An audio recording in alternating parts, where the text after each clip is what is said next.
A paz do Senhor, amados irmãos. Hoje é domingo, dia 3 de maio, e nós optamos em gravar essa mensagem, diferente dos outros domingos que nós estávamos gravando ao vivo, através do Facebook, através da live, para que os irmãos pudessem acompanhar com mais tranquilidade, tendo a opção de dar pausa, se você quiser estudar, meditar nos textos e nos versículos que nós vamos estar aqui explanando, para que você possa ter um crescimento e um aprofundamento maior ainda da palavra de Deus. Eu vou começar praticamente já orando e lendo a palavra de Deus, entrando no assunto que Deus colocou no meu coração. E nós não vamos ter hoje o louvor, até porque normalmente nós colocamos um louvor para que os irmãos possam estar entrando, né? E assim participando conosco da live. Como nas últimas vezes nós tivemos muitos problemas de queda de internet, o nosso sinal aqui em casa estava muito fraco, eu decidi, como eu coloquei hoje de manhã, pedir para que a Marcela, nossa irmã Marcela, colocasse no grupo da igreja, que nós estaríamos fazendo essa transmissão via YouTube, para que você possa estudar a palavra de Deus, receber a palavra de Deus e meditar nela sem precisar ter cortes. Amém? Eu convido você a orar junto comigo nesta noite. Pai querido, Pai de amor, eu quero glorificar e exaltar o Teu nome, Senhor Deus, por mais esta oportunidade que eu tenho, Senhor, de juntamente com os meus irmãos compartilhar a Tua palavra, porque a Tua palavra diz, Teu Filho Jesus disse quando esteve aqui na terra, e está registrado na Tua palavra, que se nós conheceríamos a verdade e a verdade nos libertaria. E a verdade está contida em Ti, Jesus. E eu quero Te louvar e Te agradecer por isso, porque eu tenho certeza, Deus, que Tu és um Deus poderoso, que se revela aos Teus filhos. A minha oração, Senhor Deus, nessa noite é para que o Senhor venha trazer um profundo quebrantamento, um profundo entendimento e esclarecimento da Tua palavra a respeito do assunto que o Senhor colocou no meu coração. Eu sei, ó Pai, que existem homens e mulheres que já caminham há mais tempo com o Senhor e que tem bastante habilidade, ó Pai, para trazer esse tipo de mensagem de uma forma até mais profunda, mas eu quero transmitir ao Teu povo de uma maneira simples, objetiva, mas através do poder do Teu Espírito Santo, para que o Teu povo possa compreender e ter paz em seu coração, entendendo, ó Pai, a maneira como Tu atuas em nosso meio, em nossas vidas, através das circunstâncias, através dos nossos erros que muitas vezes cometemos e colhemos as consequências dele. Que o Senhor possa estar conosco, nos ajudando, ó Pai, a fazer o Teu povo a entender e a compreender que Tu és um Deus que deseja que todos venham a se arrepender, que todos venham a conhecer o poder libertador de Cristo Jesus. Assim eu oro em nome de Jesus. Amém e amém. Amém, amados? Queridos, eu queria convidar aos irmãos que abrissem a palavra de Deus em Ezequiel, capítulo 18, versículo 1, tá? Ezequiel, capítulo 18. Nós vamos ler vários versículos. E se eu fosse dar uma mensagem, aliás, se eu fosse dar um tema para essa mensagem que eu estou gravando para os irmãos essa noite, eu diria que seria desmistificando o conceito de maldição. Desmistificando o conceito de maldição hereditária. Por quê, amados? Nós vemos muitas pessoas falando e pregando a respeito do assunto. Nós vemos muitas pessoas dando base aos seus argumentos na palavra de Deus. Nós precisamos entender o objetivo e o propósito pelo qual Deus permite que as maldições muitas vezes alcancem as nossas vidas. E como é que funciona para que nós possamos nos libertar e nos desvencilhar de uma maldição que outrora possa ter acometido, ter alcançado as nossas vidas. Amém? Eu queria que você abrisse a palavra de Deus em Ezequiel capítulo 18, a partir do versículo 1, que diz assim a palavra de Deus. Esta palavra do Senhor veio a mim. O que vocês querem dizer quando citam esse provérbio sobre Israel? os pais comem uvas verdes e os dentes dos filhos se embotam? Juro pela minha vida, palavra do soberano, o Senhor, que vocês não citarão mais esse provérbio em Israel, pois todos me pertencem, tanto o pai como o filho me pertencem. Aquele que pecar é que morrerá. Suponhamos que haja um justo que faz o que é certo e direito. Ele não come nos santuários que há nos montes, nem olha para os ídolos da nação de Israel. Ele não se contamina com a mulher do seu próximo, nem se deita com uma mulher durante os dias de sua menstruação. Ele não oprime a ninguém, antes devolve tudo o que tomou como garantia num empréstimo, não comete roubos, antes dá a sua comida aos famintos e fornece roupas para os despidos. Ele não empresta visando lucro, nem cobra juros. Ele retém a sua mão para não cometer erro e julga com justiça entre os dois homens. Ele age segundo os meus decretos e obedece firmemente às minhas leis. Este homem é justo. Com certeza ele viverá. Palavra do soberano Senhor. Agora suponhamos que ele tenha um filho violento, que derrama sangue ou faz qualquer uma dessas outras coisas, embora o pai não tenha feito nenhuma delas. Ele come nos santuários que há nos montes, contamina a mulher do próximo, oprime os pobres e os necessitados, comete roubos, não devolve o que domou como garantia, volta-se para os ídolos e comete práticas detestáveis, empresta visando lucro e cobra juros. Deverá viver um homem desses? Não. Por todas essas práticas detestáveis, com certeza ele será morto, e ele será responsável por sua própria morte. Mas suponhamos que este filho tenha ele mesmo um filho, que vê todos os pecados que seu pai comete. E embora os veja, não os comete. Ele não come nos santuários que há nos montes, e nem olha para os ídolos da nação de Israel, não contamina a mulher do seu próximo, não oprime ninguém, nem exige garantia para um empréstimo, não comete roubos, mas dá a sua comida aos famintos e fornece roupa aos despidos. Ele retém a mão para não pecar, e não empresta visando lucro, nem cobra juros. Obedece às minhas leis e age segundo os meus decretos. Ele não morrerá por causa da iniquidade do seu pai, certamente viverá.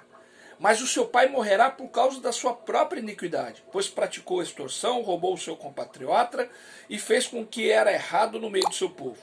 Contudo, vocês me perguntam, por que o filho não partilha da culpa do seu pai? Uma vez que o filho fez o que era justo e direito e teve o cuidado de obedecer todos os meus decretos, com certeza ele viverá. Aquele que pecar é que morrerá. O filho não levará a culpa do pai, e nem o pai levará a culpa do filho.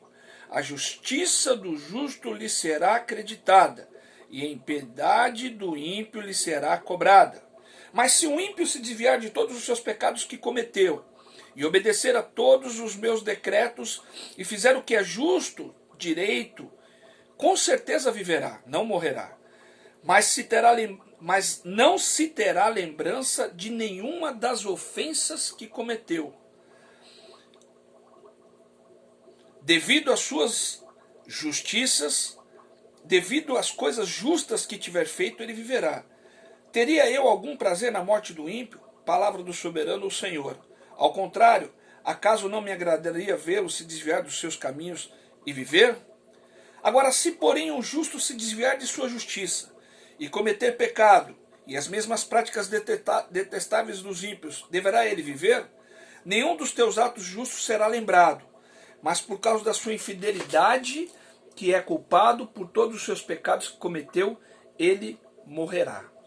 Amados, eu li aqui até o versículo 24. Eu queria que você entendesse que esse texto, e olha que interessante, esse texto está no Velho Testamento, e foi proferido pelo profeta Ezequiel. Amados, esse texto é um texto que fala justamente sobre um ditado que existia, que havia no meio do povo de Deus, no meio do povo de Israel. E o ditado era: os pais comem uvas verdes e os dentes dos filhos se embotam. O que significa isso? Aqui se fala que, inclusive é fácil de entender isso, porque quando a gente vai para os evangelhos, Diversos momentos quando Jesus curava um leproso, um cego de nascença, os discípulos perguntavam para Jesus: quem pecou? O seu pai, seu filho, foi o filho, foi o pai, foi o avô? E é interessante que Jesus fala assim: nem o filho pecou, nem o pai pecou, nem os seus antepassados. Isso é para que se manifeste a glória de Deus. Amados, é interessante que nós acabamos de ler um texto que está no Velho Testamento e que diz que se o justo fizer o que é correto, se fizer o que é certo, a sua alma viverá. E a palavra de Deus diz que, inclusive, se um ímpio se arrepender daquilo que ele faz de errado, ele também viverá e não morrerá. Agora é interessante que a Bíblia também fala, o texto que nós lemos, que se um justo que vive de maneira correta diante de Deus se desviar do caminho, ele vai morrer por causa dos seus pecados. Então, nós começamos a entender aqui um princípio, que é o princípio da semeadura. A Bíblia diz que aquilo que o homem semear, certamente ele ceifará. Agora presta atenção numa coisa. Todos nós temos uma história em nossas vidas. Todos nós temos os nossos pais, os nossos avós. De algumas famílias, como por exemplo a minha, o meu pai e minha mãe foram alcançados pela graça, foram alcançados pela palavra de Deus. Mas eu tenho um exemplo, por exemplo, do meu avô. Eu sou neto de alemão. Meu avô veio fugido da Segunda Guerra Mundial e morreu ateu, não acreditava em Deus. E sabe-se lá o que o meu avô viveu, viu, fez. E, queridos, eu aprendi uma coisa na minha caminhada com Deus. Quando nós entregamos a nossa vida a Jesus, quando na verdade Jesus nos alcança através do seu evangelho, porque não fomos nós que o escolhemos, que isso fique bem claro. Foi Ele que nos escolheu. Amém? Se um dia o Espírito Santo tocou no teu coração para que você aceitasse o sacrifício de Jesus por mim e por você naquela cruz do Calvário, nos libertando do pecado, nos dando poder para vencer o pecado, quando Deus começa esse processo na nossa vida de mudança, de transformação, de libertação, e quando nós entregamos a nossa vida ao Senhor, normalmente o Espírito Santo nos traz à tona todos os pecados que nós cometemos. E é interessante que nós começamos a pedir perdão ao Senhor por tudo aquilo que nós fizemos. E muitas vezes é necessário nós procurarmos pessoas que nós ofendemos, que nós magoamos, e também pedir perdão para essas pessoas. E aí começa então um processo de libertação. Agora, queridos, algumas pessoas como eu, por exemplo, meus avós, tanto por parte de pai como de mãe, já morreram, já faleceram. Uns estão com o Senhor, por exemplo, meu avô por parte de pai era evangélico, servia ao Senhor Jesus também, mas o meu avô, como eu falei agora há pouco, morreu e morreu sem crer no Senhor. Amados, é muito complicado eu tentar investigar e tentar descobrir o que aconteceu lá atrás e colocar como justificativa algum processo que eu esteja, usar como justificativa algum processo que eu esteja vivendo hoje, atribuindo alguma culpa do meu avô, dos meus bisavós, dos meus pais. A palavra de Deus, e presta atenção, eu estou lendo o Velho Testamento, diz que aquilo que o homem semear, certamente ele se fará. Esse texto ele está falando de uma atitude de que se você obedece, você tem a graça de Deus, você tem o favor de Deus. Se você desobedece, você está em pecado. Quando a gente vai para Deuteronômio capítulo 24, onde Deus faz aquela série de promessas, mas também ele fala as consequências da desobediência, que são muitas, que são as maldições. Na verdade, o objetivo de Deus com relação à maldição, e eu quero que você aprenda isso de uma vez por todas e guarde isso no teu coração. Primeira coisa que eu quero te perguntar: quem é que determinou as consequências do pecado, as chamando de maldição? Foi Deus ou foi o diabo? Para e reflita. Quando você vai para Deuteronômio capítulo 24, Deuteronômio capítulo 28, Levíticos, se eu não me engano, capítulo 14, eu não me lembro agora de cor, mas são os textos que falam sobre a lei de Deus, sobre os benefícios de você andar segundo a palavra de Deus. Existem promessas e existem maldições que você vai obter na medida em que você toma uma posição em relação a obedecer ou não a palavra de Deus. E é interessante que a gente vê como maldição, respondendo inclusive a pergunta que eu acabei de fazer, uma atribuição do próprio Deus e não do diabo. O diabo, na verdade, ele atua naquilo que Deus mesmo constitui na sua palavra, porque o diabo é legalista. E ele encontra algumas legalidades, algumas brechas na nossa vida para que ele possa atuar, brechas essas que nós mesmos abrimos. Nós acabamos de ler um texto em Ezequiel que fala que se o pai cometer vários erros e o filho agir de forma diferente, o filho não vai colher as consequências dos pecados do pai. A Bíblia está dizendo que cada um vai colher as consequências dos seus próprios pecados. Então, nós entendemos esse contexto, e eu chamo isso de um contexto até, digamos assim, religioso, do meio cristão, em que se fala muito sobre oração de quebra de maldição. Quando, na verdade, a oração de quebra de maldição nada mais é do que o arrependimento dos teus e dos meus próprios pecados. Para que então aquela maldição que é em decorrência da desobediência possa ser parada. Logo, a gente começa a entender que a maldição é um convite para mim e para você para o arrependimento. Como assim, pastor? Entenda uma coisa. Amados, hoje eu estava ouvindo uma reflexão sobre o assunto de um outro pastor, que ele fez ele deu até um exemplo bastante interessante. Entenda o seguinte: quando nós estamos, por exemplo, com febre, quando nós estamos com uma gripe muito forte, quando nós estamos com algum tipo de infecção, normalmente o nosso corpo reage com dor. E uma das manifestações da dor também é a febre. Isso significa que acende-se uma luz de que tem algo errado, algo que precisa ser investigado para que seja solucionado. Agora, se eu e você tomarmos o tempo todo um medicamento para dor, um analgésico, por exemplo, ele vai tirar a febre, ele vai mascarar o problema, mas não vai resolver o problema. O problema continua lá. E quando passa o efeito do remédio, a dor muitas vezes aumenta, a intensidade da febre é maior e nós ficamos mais derrubados ainda, porque a febre deixa a gente completamente sem forças. Da mesma forma é o pecado.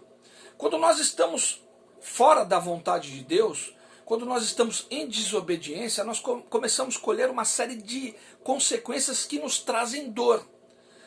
E aí eu te pergunto, a dor é uma coisa boa ou uma coisa ruim? Interessante essa pergunta. Mas se você parar para prestar atenção no contexto bíblico, a dor que Deus permite que eu e você tenhamos, ela é boa. Por quê, pastor?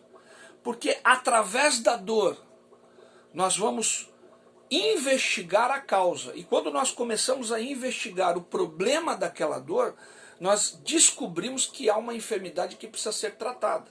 Da mesma forma é o pecado. A maioria de nós temos uma tendência do mal de Adão de dizer a culpa é de Eva, Eva dizer a culpa é da serpente. Quando na verdade a Bíblia está nos afirmando, e nós lemos juntos em Ezequiel capítulo 18, que a culpa é justamente pessoal. Então entenda uma coisa, o principal objetivo de Deus é trazer eu e você ao arrependimento. E eu queria que você abrisse a palavra de Deus, nós vamos ler alguns textos, tá? Por isso que eu estou gravando no YouTube, porque dá para você pausar, depois ir lá e pesquisar. Nós vamos ler agora Hebreus capítulo 12. Hebreus capítulo 12. Olha que interessante o que diz a palavra de Deus em Hebreus capítulo 12, Novo Testamento, tá? Hebreus capítulo 12, a partir do versículo 5. Hebreus capítulo 12, a partir do versículo 5, que diz assim: vocês se esqueceram da palavra de ânimo que lhes dirige como a filhos? Meu filho, não despreze a disciplina do Senhor, nem se magoe com a sua repreensão. Pois o Senhor disciplina quem ama e castiga todo a quem recebe como filho. Suportem as dificuldades, recebendo-as como disciplina. Deus os trata como filhos. Ora, qual o filho que não é disciplinado por seu pai? Se vocês não são disciplinados e a disciplina é para todos os filhos, então vocês não são filhos legítimos, mas sim ilegítimos. Além disso, tínhamos pais humanos que nos disciplinavam e nós os respeitávamos. Quanto a mais, devemos submeter-nos ao Pai dos Espíritos para que assim possamos viver. Nossos pais nos disciplinavam por um curto período, segundo lhes parecia melhor. Mas Deus nos disciplina para o nosso bem, para que participemos de sua santidade. Nenhuma disciplina parece por ser motivo de alegria no momento, mas sim de tristeza. Mais tarde, porém, produz fruto de justiça e paz para aqueles por quem elas foram exercitados. Então, entenda uma coisa, queridos. Quando a gente para prestar atenção nesse texto, a Bíblia diz que Deus disciplina o filho a quem ele ama. E a Bíblia diz que a disciplina, na verdade, ela é uma forma pedagógica, didática, de nós refletirmos o processo pelo qual nós estamos passando, para que nós possamos entender aonde nós estamos errando e falhando. Por que a Bíblia diz não deis lugar ao diabo? Queridos, na maioria das vezes, se você quer saber, e eu quero que você não se escandalize por isso que eu vou dizer, Satanás acaba trabalhando em favor de Deus. Por quê? Porque é só você ver o exemplo de Jó. Deus diz assim, você pode tocar em tudo, menos na alma dele. O que isso significa? Ali nós temos um exemplo de que Deus, em sua soberania, ele permite que nós sejamos tocados, embora o caso de Jó seja diferente, não foi por causa dos seus pecados, mas porque Deus queria que Jó o conhecesse de uma maneira muito mais profunda. Tanto é que Jó diz no final do texto, antes eu te conheci de ouvir falar, mas agora de contigo andar. É interessante que Deus permite todo aquele processo para que ele pudesse ter uma profundidade maior com Deus. Já no caso da disciplina, Deus permite a dor para que nós possamos nos arrepender. E queridos, eu vou dizer um segredo para vocês. Uma das coisas